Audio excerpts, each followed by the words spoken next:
Okay, I'll go back to the sneezing, right? If you go back, a couple hundred years, they used to use something called snuff, right?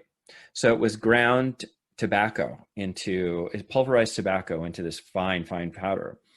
And after a heavy meal, when you were feeling lethargic, you would take a pinch of snuff and you'd snort it, and it would cause this really violent sneeze or mini sneezes. So it would give you the rush of the tobacco because you have your blood barrier there is very immediate. Um, but the sneeze itself would seem to clear out all the lethargy almost instantly because people used to eat these elaborate heavy meals, that take hours, and then they weren't healthy people, so they needed to snap out of that. And